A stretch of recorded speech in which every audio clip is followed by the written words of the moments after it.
that's why we kept doing the motion with Douglas to try to keep pulling those guys outside, and we kept doing the little option RPO option play, where Travis had the option to either pitch it outside or run up the middle. Basically he's reading those linebackers. Those linebackers fly outside, he keeps it. If those linebackers stay inside, he pitches it, and we have that option. And it worked great sometimes, but as any option, like sometimes it's just not gonna work.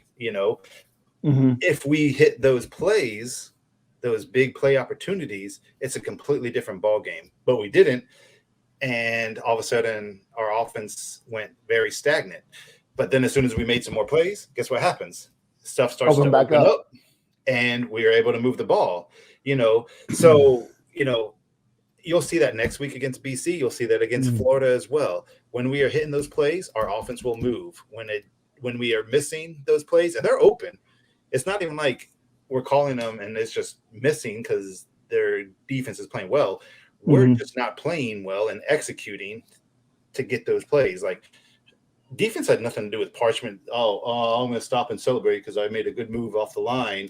And, he's throwing me the ball. Let me try to run. That's a freaking touchdown, Right.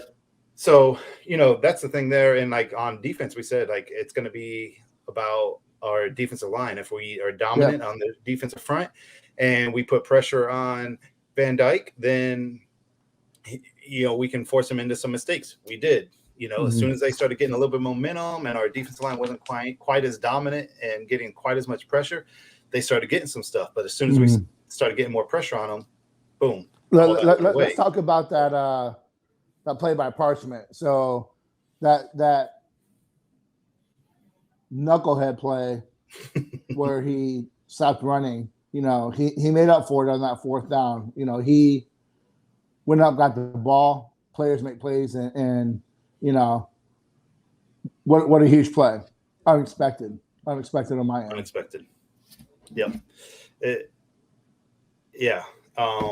4th and 15, I tweeted out from the Unconquered.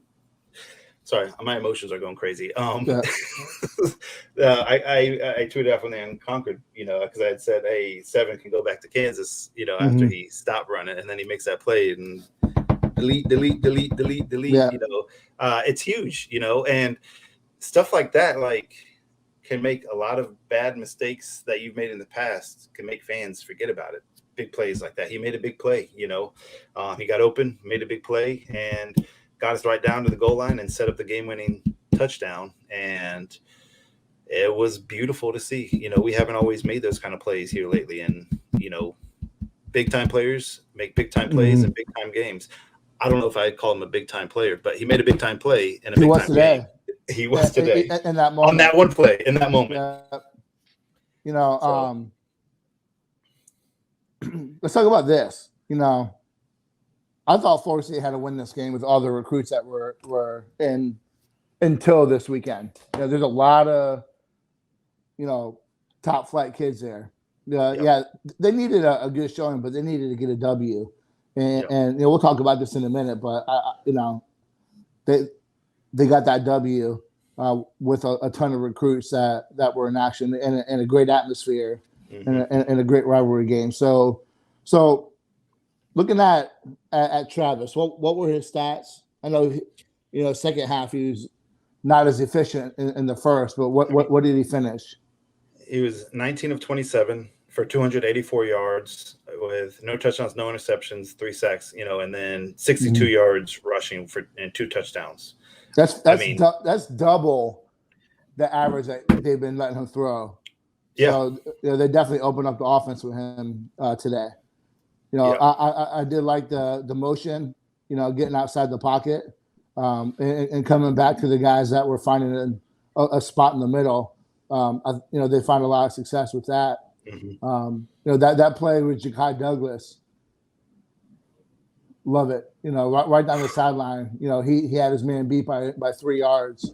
I'm someone that gives Travis a lot of crap about his inconsistency as a passer. He made good throws today. He made throws that had to happen when they had to have it. That throw to Parchment and that throw to Douglas stand out. Corbin, he was on pace for well over 100 in the first half, and they kind of went away from it. Yeah, he had 67. Like you said, most of that in the first half.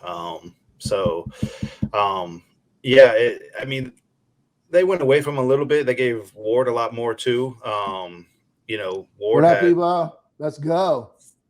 78 go. yards total. Yeah, Sorry. Ward had like 7. That's all right. Ward had 78 yards total. So Corbin total had 82. So it's good days. Not great days, but it's good days.